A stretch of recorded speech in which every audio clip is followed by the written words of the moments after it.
Hello everyone, welcome back to our lecture on computer programming for engineering applications. So in our previous sessions, we explored how programs are composed of both local and external variables. And these variables have their own lifespans and visibility within the program, known as the storage duration and scope. Now, let's focus on pointers. So pointers are like signposts in the world of programming. They help us find the exact location or the address of a variable in the computer's memory. So you can think of them as like GPS coordinates for our data. And one interesting thing about pointers is that we can pass them around just like any other variable. And they can be used as arguments to functions, and it allows the function to directly access and manipulate the data outside their local scope.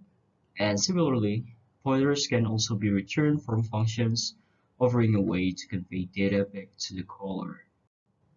And today we'll discuss the relationship between pointers and arrays. So by the end of this video, you'll have gained several key skills. You'll be able to write code that effectively manipulates arrays using pointer arithmetic. This means you'll understand how to use pointers to navigate through arrays, accessing and modifying their elements efficiently, and additionally you'll be equipped to write code that employs pointers for array processing. And this involves utilizing pointers to iterate over arrays, perform calculations, and implement various algorithms. And furthermore, you'll learn how to use array names as pointers. And this might sound a bit abstract, but it is a powerful concept in C programming that allows you to treat any array names as pointers to the first element of the array. And this will simplify our code and enhance our code readability. And moreover, we'll delve into the realm of two-dimensional arrays, and you'll be able to write programs that process these arrays using pointers, gaining a deeper understanding of multi-dimensional data structures. And lastly, we'll explore variable length arrays. These arrays whose length is determined at runtime, providing flexibility in memory allocation. And you'll learn how to work with these arrays effectively in your program. And in C programming, we have the ability to perform arithmetic operations, such as addition and subtraction, on pointers that point to elements of an array. And this offers us an alternative method of working with arrays, where pointers can be used instead of traditional array subscripts. And the connection between pointers and arrays in C is significant and closely intertwined. Mastering this relationship is essential for fully grasping the intricacies of the C programming language, and by understanding how pointers can be utilized to navigate and manipulate arrays, we can gain a deeper insight into the mechanics of C programming and can effectively leverage these concepts in our code. So in chapter 11, we learned that pointers have the capability to point to individual elements within an array. So for instance, consider the following code snippet in the slide. This code sets up a pointer P to point to the first element of the array A. And to visualize this concept, we can see the graphical representation here in the slide. Now that we have set up our pointer P to point to the first element of the array A, we can access the value of A at the index of 0 using pointer arithmetic. For example, we can store the value 5 in an A element A at index 0 by writing this code pointer P equal to 5. And this line of code assigns the value 5 to the memory location pointed to by P, which corresponds to A at the index of 0. And once we have a pointer P that points to an element within an array A, we can access other elements of A using pointer arithmetic. Pointer arithmetic, also known as address arithmetic, allows us to manipulate pointers to navigate through the elements of an array efficiently. So in C, there are three forms of pointer arithmetic support. First one is adding an integer to a pointer. This operation moves the pointer forward by a certain number of elements. And the second one is subtracting an integer from a pointer. And this operation moves the pointer backward by a certain number of elements. The third one is subtracting one pointer from another. And this operation yields the difference in the memory addresses of the two pointers, indicating how many elements apart they are. So when we add an integer j to a pointer p, it results in a pointer that points to the element j places after the one that p originally pointed to. For instance, if p points to the array element a at the index of I, then p plus j will point to a at the index of I plus j. Now, should the following declaration are in effect, in this example, the A is an array of integers, P and Q are pointers to the integers, and I is an integer variable. Now with the previous declaration, we can do this addition here in the slides. First one, the P equal to ampersand A at the index of 2. Now P now points to the third element of the array A. And the second one, Q points to the sixth element of array A because it's 3 places after P. And for the third example, P now points to the ninth element of array A because it's 6 places after its original position. And in these examples, we manipulate the pointers P and Q by adding integers to them. And this allows us to navigate through the elements of the array A based on the arithmetic operation performed on these pointers. And now let's talk about subtracting an integer from a pointer. Here in this example, the first one, p equal ampersand a at the index of 8, p now points to the nth element of array A. And the second example, after we are using the syntax, q points to the sixth element of array A. Is 3 places before p. And now p points to the third element of the array A in the third example. So in these examples, we are subtracting integers from pointers p and q. And this action allows us to navigate backward through the elements of the array A based on the arithmetic operation performed on the pointers. This is just another examples where we can subtract one pointer from the another. So this example shows we are subtracting one pointer, which is q, from another, which is p, and this subtraction yields a distance between the elements they pointed, which is measured in array elements. And this kind of operations can lead to undefined behavior. So when we're working with pointers in C, there are certain operations that should be approached with caution to avoid undefined behavior. First one is performing arithmetic on a pointer that doesn't point to an array element. So if a pointer doesn't point to an element within an array, performing arithmetic on it can lead to unpredictable results. And pointers should only be manipulated within the bounds of the array they're associated with. And second one, subtracting pointers unless both point to elements of the same array. Subtracting pointers is only well defined when they both point to elements within the same array. And subtracting pointers that point to elements of different arrays can result in undefined behavior. Now let's talk about how pointers can be compared in C. So pointers in C can be compared using relational operators such as less than or equal to, greater than, and greater than or equal to, as well as equality operators. However, it's important to note that using relational operators is meaningful only for pointers that point to elements of the same array, and comparing pointers that point to elements of different arrays can lead to undefined behavior. And the outcome of the comparison depends on the relative positions of the two elements in the array. For example, if you have the following assignments in the slide, then the value of p less than or equal to q would be 0 or false, because the element pointed to by p, which is a at the index of 5, comes after the element pointed to by q, which is a at the index of 1 in the array.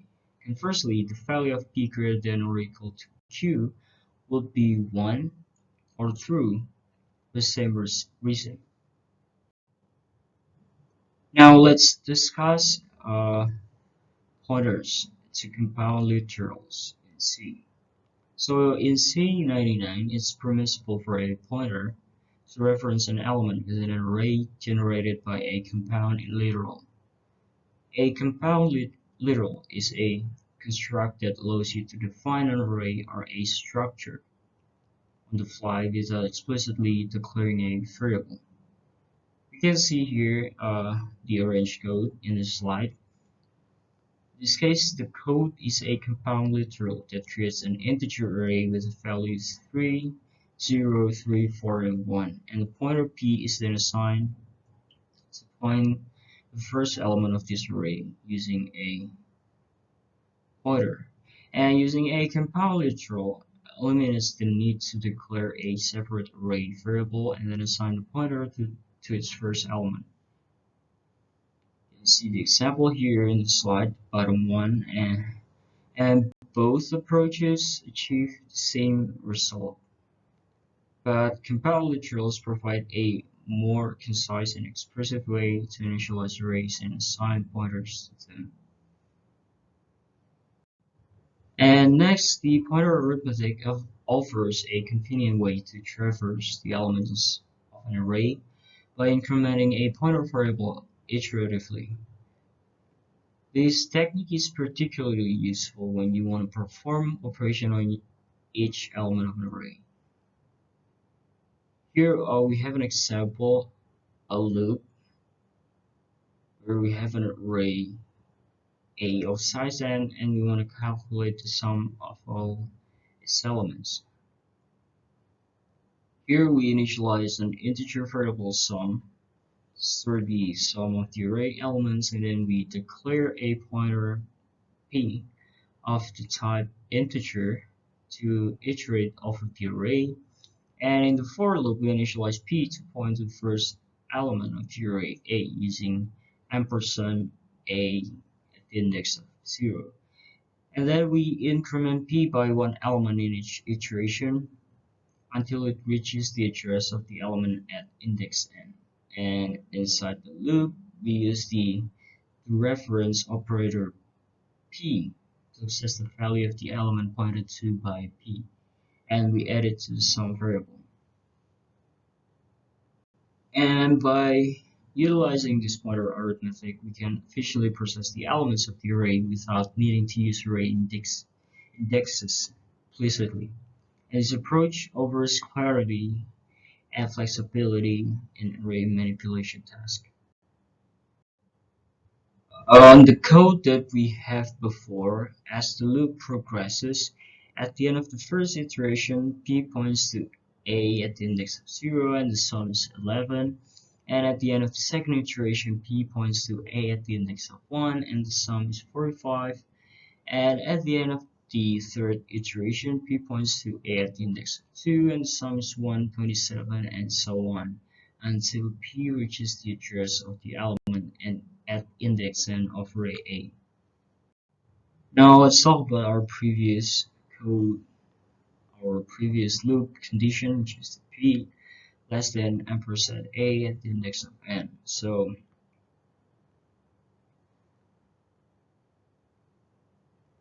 here in the code, p initially points to the first element of array A, and the loop continues iterating as long as p is less than the address of the element at index n of array A. So this ampersand a at the index of n, despite not existing in the memory, is valid in C to apply the address of operator to the array A at the index of n. And the ampersand a at the index of M points to the member location immediately after the last element of array A. And while A at the index N itself is inaccessible, this usage is common in pointer arithmetic. And utilizing this pointer arithmetic in loops can potentially enhance execution time by directly manipulating memory addresses. However, the efficiency of pointer arithmetic versus array subscripting may vary depending on compiler behavior and optimization settings. Some compilers may generate more efficient code for a loop using array subscripting due to simplicity and widespread usage. In summary, while the pointer arithmetic offers optimization opportunities, the choice between pointer arithmetic and array subscripting may depend on factors such as compiler behavior and personal coding style. So in C programming, it's common to combine the asterisk or indirection or the reference operator and the double plus or increment operators. Now, consider a statement that both modifies an array element and then advances to the next element. The A at the index of I increment equal J. Here I is incremented after the assignment, and the corresponding pointer version achieves the same result. Here the pointer P increment equals to J. In this expression, the pointer P dereferences the pointer P. The asterisk P references the pointer P, allowing access to the value it points to. And then the increments operator will increment the pointer P to point to the next memory location after the assignment. However, it's essential to understand operator precedence. In this case, the bottom code, the postfix increment takes precedence over the asterisk operator. Consequently, the compiler interprets this as incrementing P after dereferencing it. And this combination is particularly useful for iterating through arrays or linked lists or efficiently modifying elements while moving to the next one.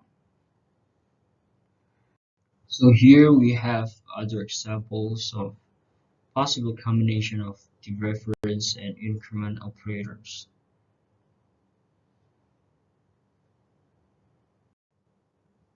So when we're working with pointers and arrays in C, combining the dereference and increment operators is a common practice, especially in loops.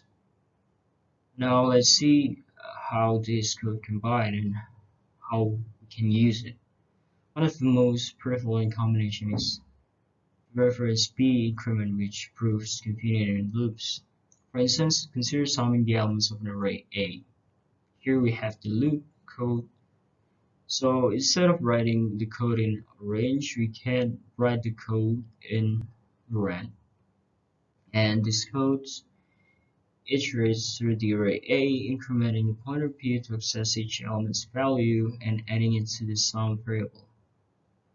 And it's worth noting that the dereference and decrement operators blend in the same manner as dereference and increment operators. This means that the decrement operator can also be combined with dereference operator in similar loop constructs for decrementing pointers.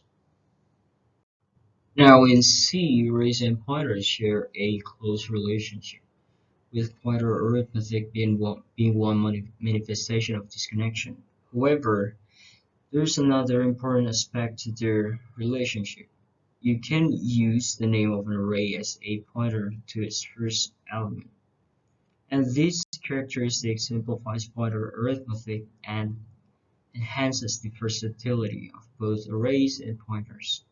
And by treating the array name as a pointer to its initial element, you can seamlessly navigate through the array's elements using pointer operations.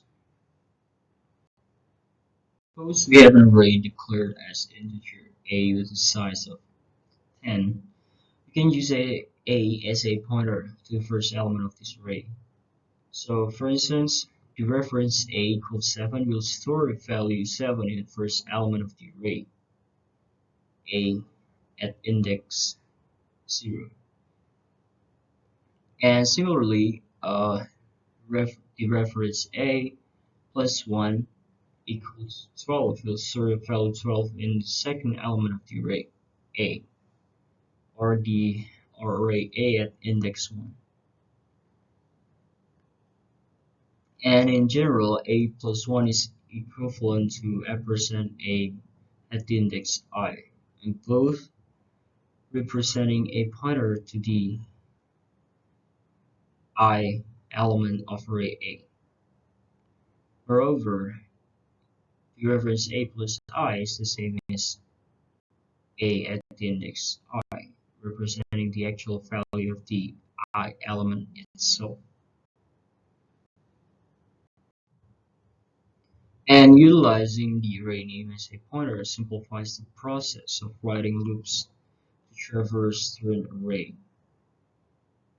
Here we have a loop, and the one in the orange, which iterates over each element of the array A. And now with the array name serving as a pointer, we can express the same loop more easily. Here P starts from A and the pointer the first element of the array, and iterates up to A plus n, where n represents the size of the array. And the streamlines syntax and improves our code readability. So while an array name can be utilized as a pointer, it's important to note that it cannot be assigned a new value, and trying to make it point to another location is incorrect. Here we have the example here in the first code. But however, its limitation is not a significant drawback. You can easily resolve this issue by copying the array into a pointer variable and then modifying the pointer variable. In this corrected approach, bottom one, P is assigned the value of A, allowing us to iterate through the array A using P without any errors. Okay, now previously we have the reverse.c program in chapter 8 that reads the numbers and then write the numbers in reverse orders.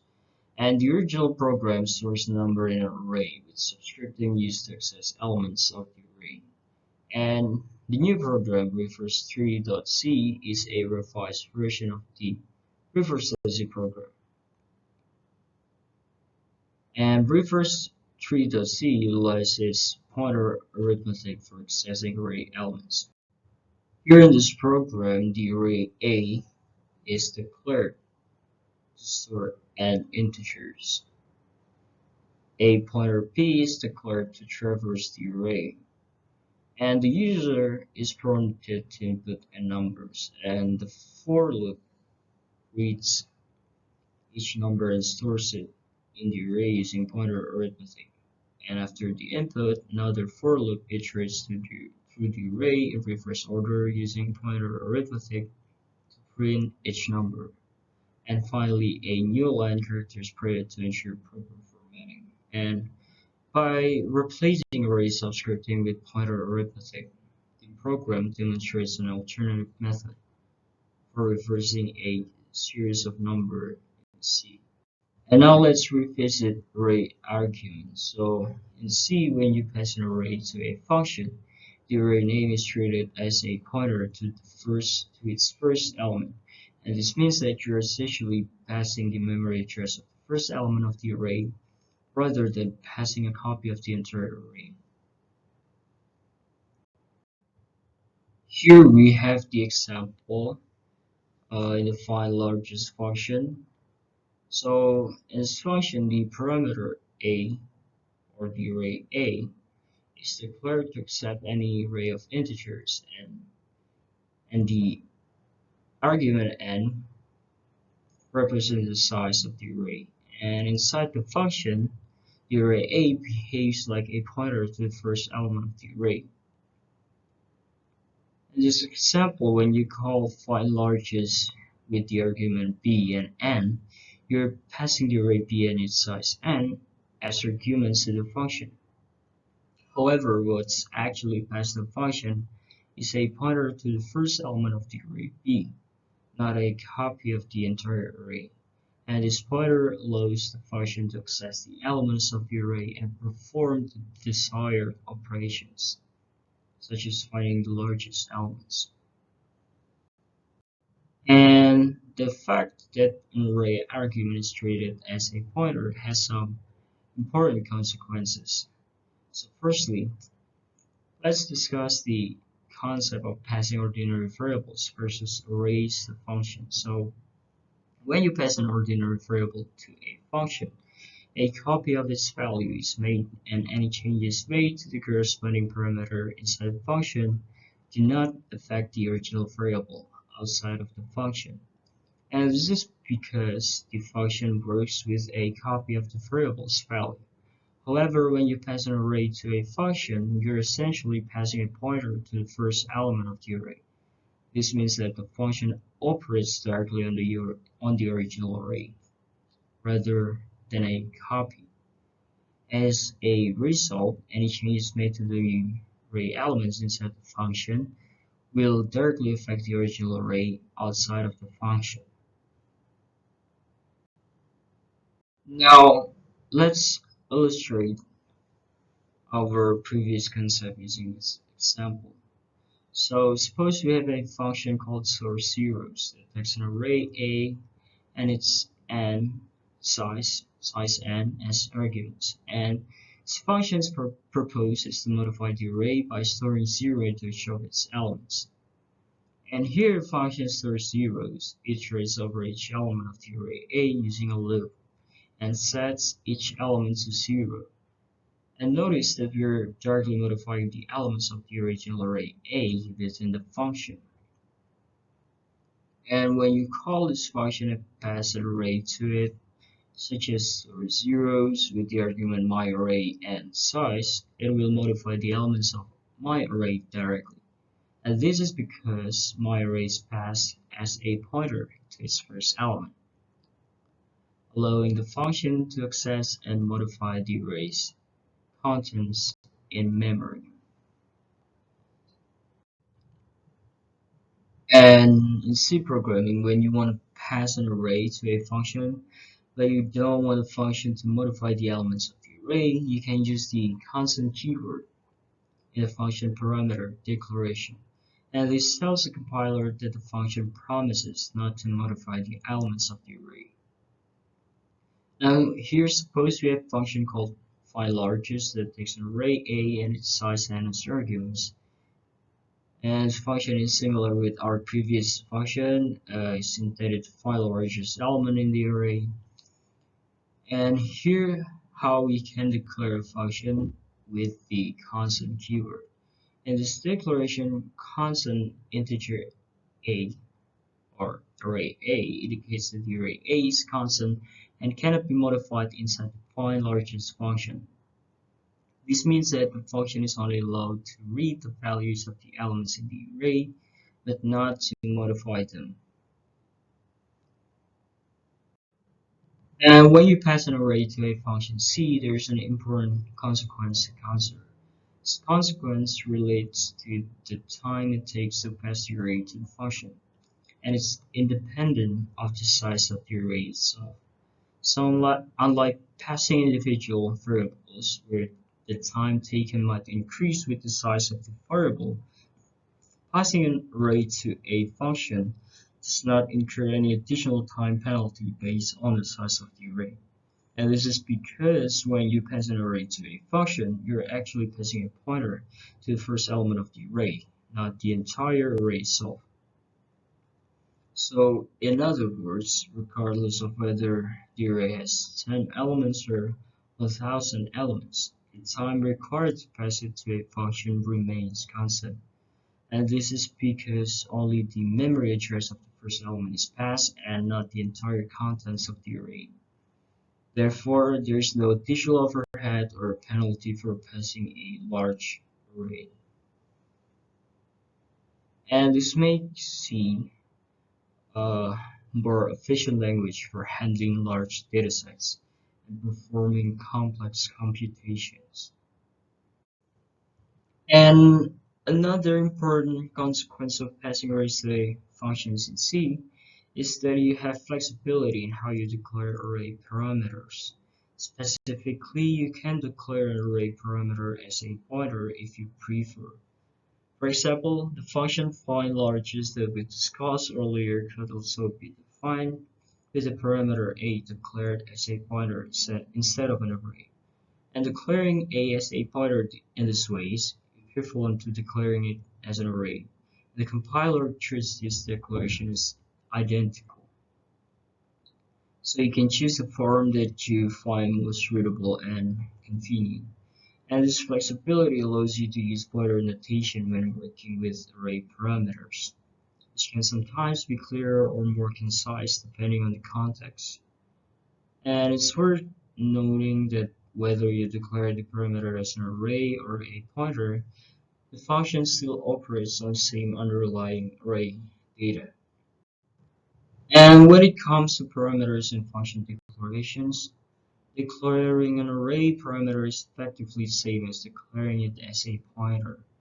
However, this equivalence doesn't hold true for regular variables. Here in the slide, we have two variable declaration.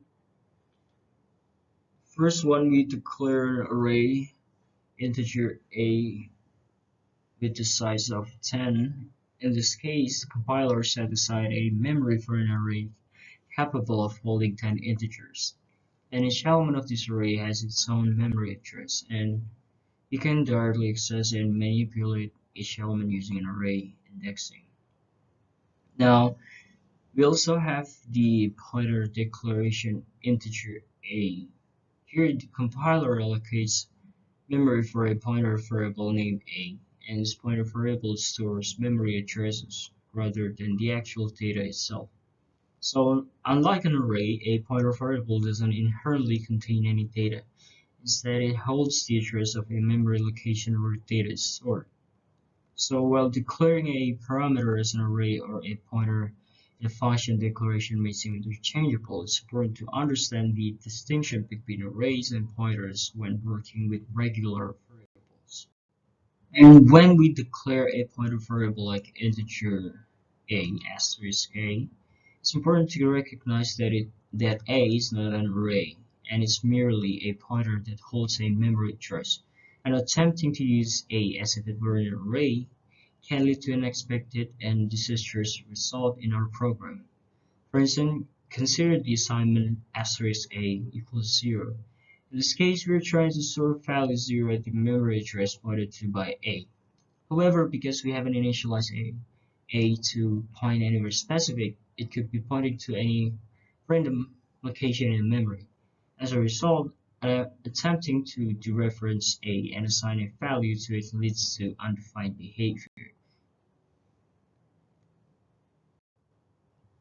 Another important aspect to consider when dealing with array arguments in function is the ability to pass what's known as an array slice. An array slice refers to a sequence of consecutive elements within an array.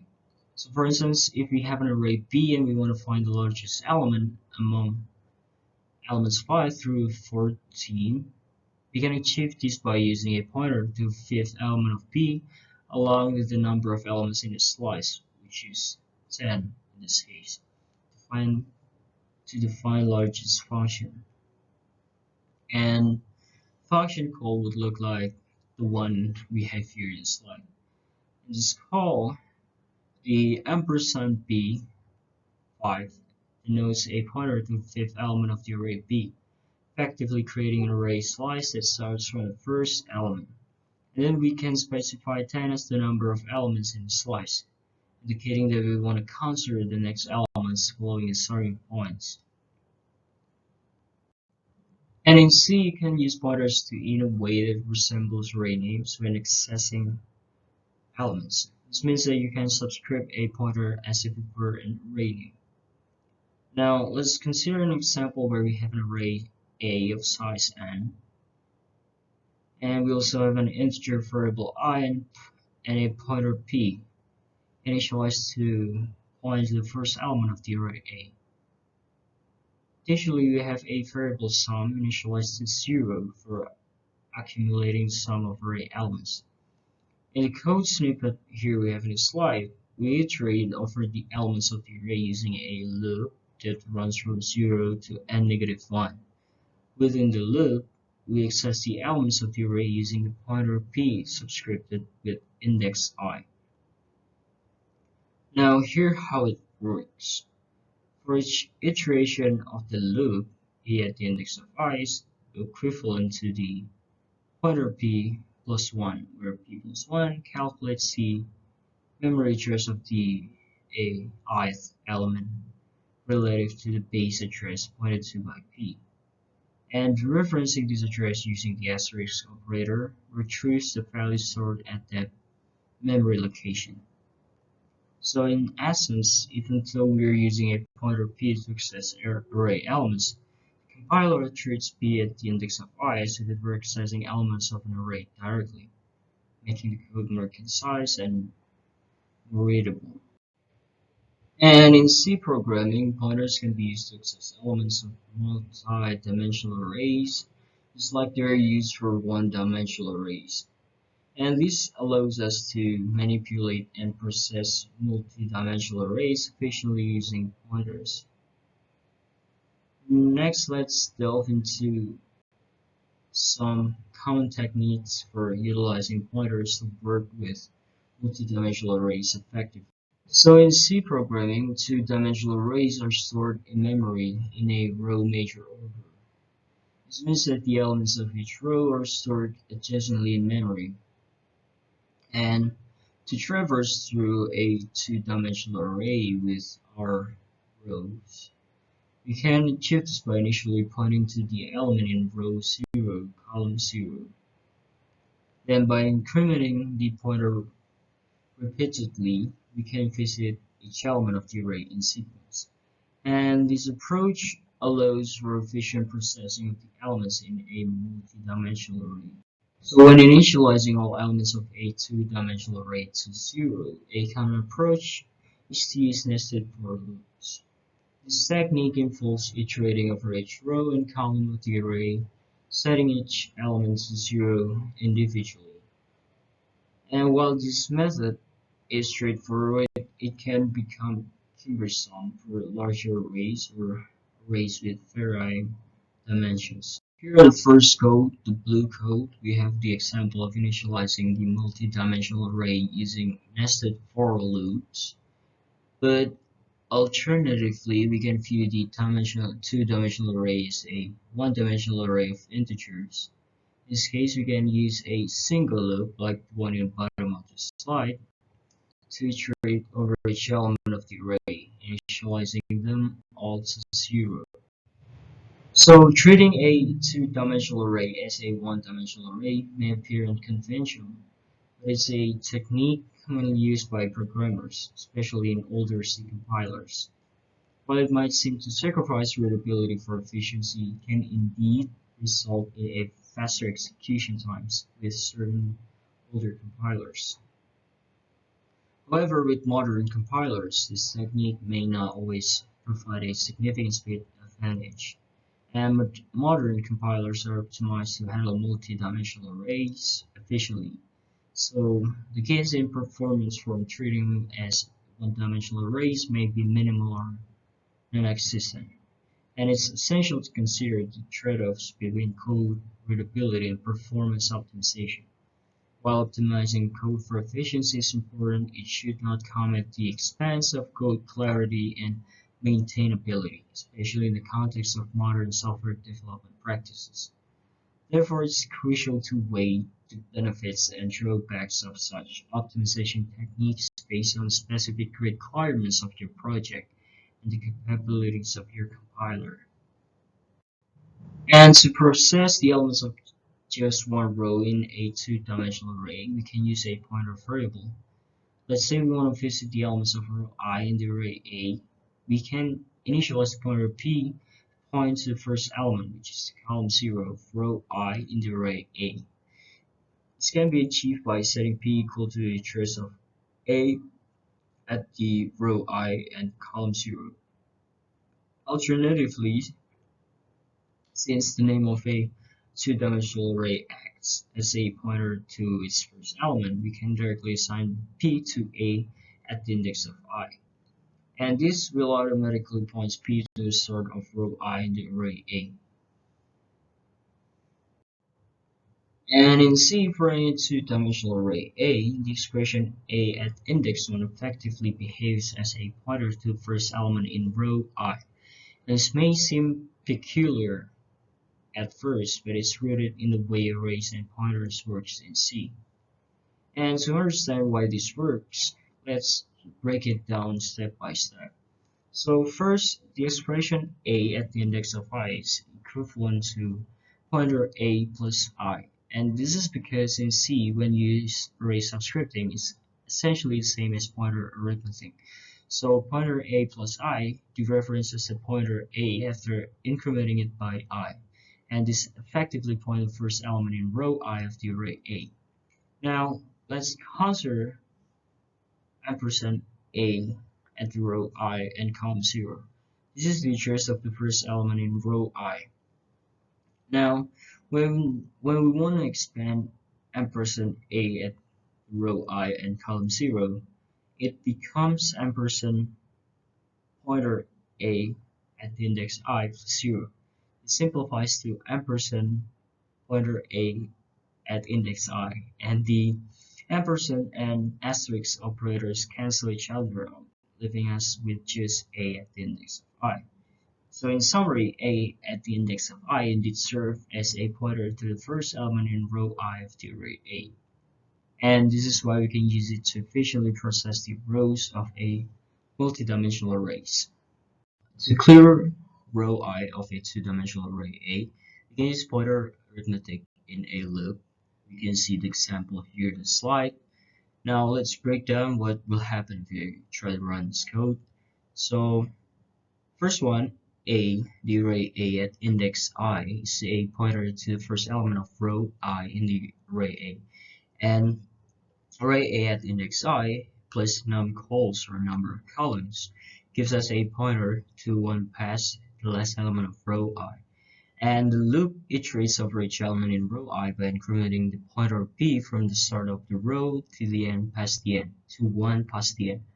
And inside the loop, each element pointer P is set to 0, effectively clearing the entire row I. And another important point is that since array A at index I is a pointer to a one-dimensional array or the row I, we can pass it to a function that expects a one-dimensional array as its argument. And this means that functions designed to work with one-dimensional array can also be used with individual rows of a two-dimensional array, making the code more versatile and reusable. And now let's analyze how we can adapt the find largest function, initially designed for one-dimensional arrays, to find the largest element in a specific row I of a two-dimensional array A. Here we can see the function call here in the bottom of the slide, and A at index I is a pointer to the first element of row I in the array A, and since the find largest expects a one-dimensional array as its first argument, passing A at index I directly is valid because it points to the elements of row I. And num_cols, or number of columns, specify the number of columns in the two-dimensional array, ensuring that the find largest knows the size of the row.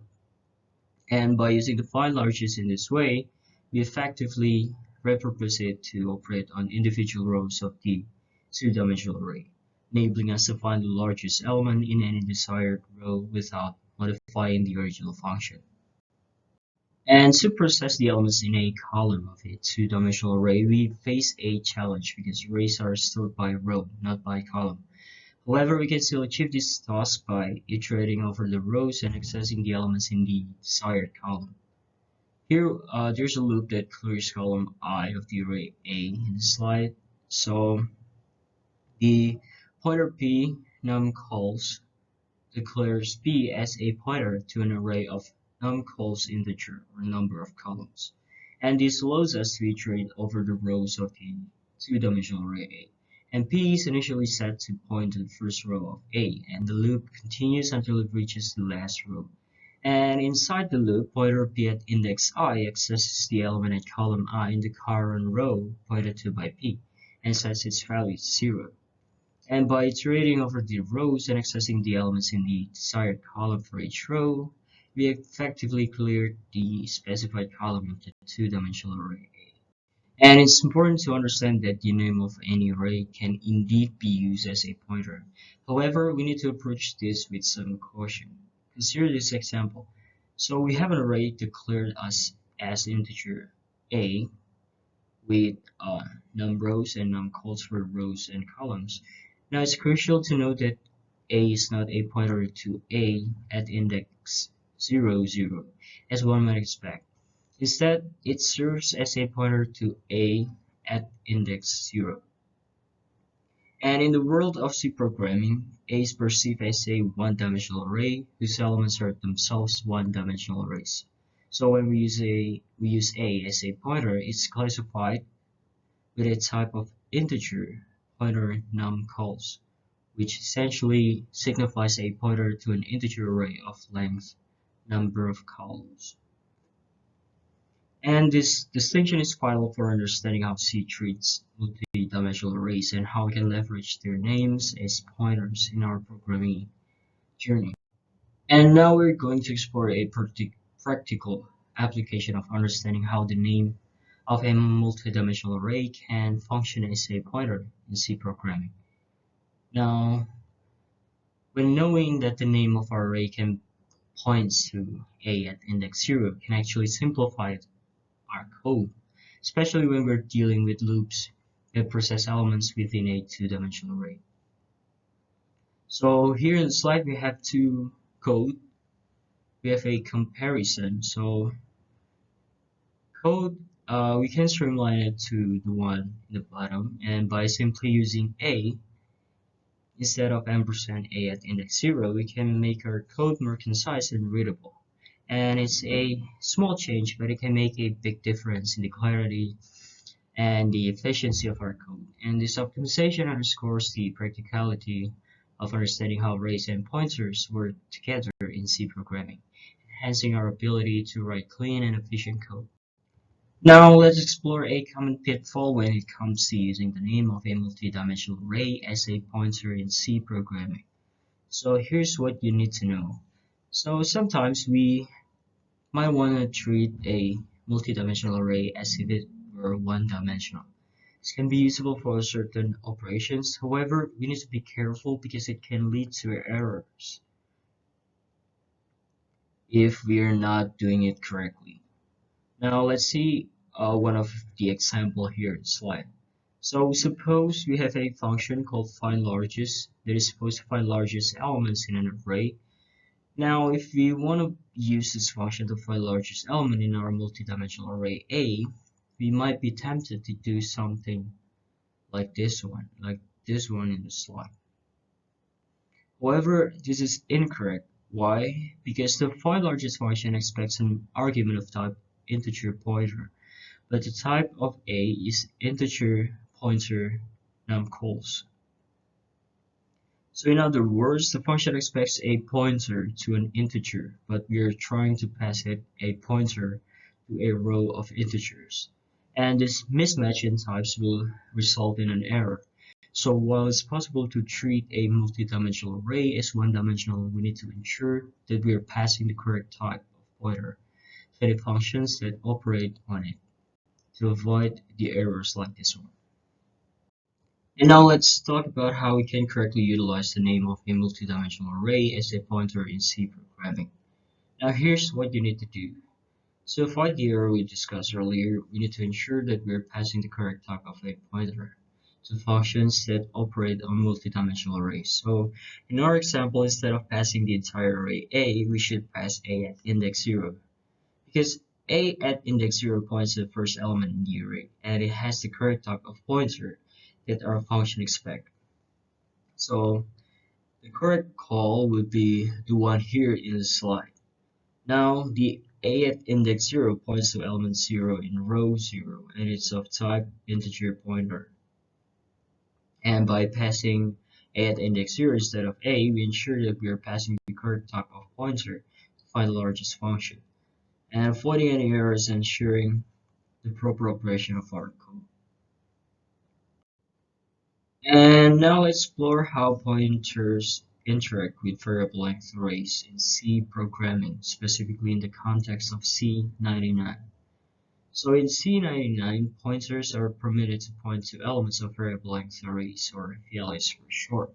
This means that we can use pointers to navigate through and manipulate elements within VLAs, just like we would with fixed size arrays. Now let's take a closer look with an example here. So suppose we have a function called f. It takes an integer n as a parameter. So inside this function, we declare a variable length array A with size n, and we also declare an ordinary pointer variable p. So in this code snippet, A is our variable length array and p is a pointer variable. We assign p to point to the first element of the array A using the statement p equal to A. And now with p pointing to the first element of the VLA A, we can use p to access and manipulate elements within the array, just like we would with a fixed size array. When the VLA has more than one dimension, the type of the pointer depends on the length of each dimension, except for the first. Here we have here an example. So since the type of p depends on n, which is not constant, p is said to have a variably modified type. And when dealing with pointers to variable length array, it's also crucial to understand the validity of certain assignments, such as p equal to a, and they cannot always be determined by the compiler alone. So in this code that we have here in the slide, we have a two-dimensional variable length array A with a pointer p to an array of size m. And this code will compile without any errors from the compiler. However, it's correct only if the values of m and n are equal. If m is not equal to n, any subsequent use of p will result in undefined behavior. This means that the behavior of the program becomes unpredictable, and it may produce unexpected results or it will even crash. So it's essential to exercise caution when working with variable length arrays and pointers, and we have to ensure that any assignments or operations are valid based on specific size and dimension of your arrays. And variably modified types, which are types whose size can vary at runtime, are subject to certain restriction in C99. And among these restrictions, the most significant one is that the declaration of a variably modified type must be inside the body of a function or in a function prototype. So in simple terms, when you're using a variable length arrays or any other variably modified type in your C code, you must declare them within a function or in a prototype of a function. And this restriction ensures that the size of variably modified type can be determined at runtime based on the parameters passed to the function or other runtime conditions. And by adhering to this rule, you ensure that your code follows standards set by C language. And now we'll talk about how pointer arithmetic interacts with variable length arrays, or VLAs, in C99. So pointer arithmetic, a powerful feature in C programming, seamlessly integrates with variable length arrays, allowing us to efficiently navigate through the elements of multi-dimensional arrays. Now consider a scenario where we have a two-dimensional variable length array A declared as an integer A with rows m and columns n, where m and n, of course, represent the dimension of the array. Now let's introduce a pointer variable p capable of pointing to a row of array A. We'll declare it as integer pointer p with the size n. And with this setup, we can utilize pointer arithmetic to perform operations on the elements of array A. So for instance, suppose we want to clear column I of array A, we can achieve this with a loop that iterates through each row of A and sets the value of the element in column I to 0. Here we can see the loop in the slide, at the bottom of the slide.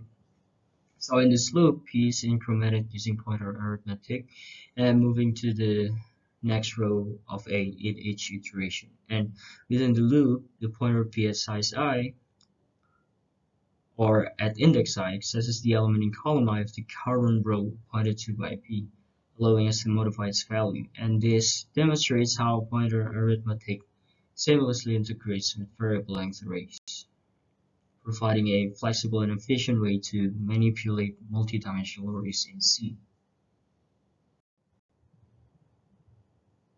Okay, I think that's all I have for this video. Here we have some exercises that you can do on your own. And if you have any difficulties, please reach out to me or Pawira for assistance. To recap what we've learned about pointers and array in C. So arrays in C can be manipulated using pointer arithmetic. And this powerful feature allows us to efficiently navigate through the elements of arrays, making it easier to perform various operations. And pointers play a crucial role in array processing. They can be used to iterate over arrays, access individual elements, and perform operations on array elements. Array names themselves can be used as pointers, and this means that we can use array names to access the first element of the array, enabling us to treat arrays as pointers in certain situations. And pointers are also useful for processing two-dimensional and higher dimensional arrays. By using pointers, we can navigate through the rows and columns of multi-dimensional arrays, allowing for efficient manipulation of data. And in C99, we have the added support of variable length arrays or VLAs. This feature enables us to create arrays with sizes determined at runtime, providing flexibility in memory allocation and array manipulation. And to sum up, pointers and arrays are essential concepts in C programming, and by understanding how to manipulate arrays using pointer arithmetic, leveraging pointers for array processing, and utilizing array names as pointers, and taking advantage of variable length arrays, you can write more efficient and flexible C code. And that's all for this video. I hope you have a great journey learning C programming. See you later.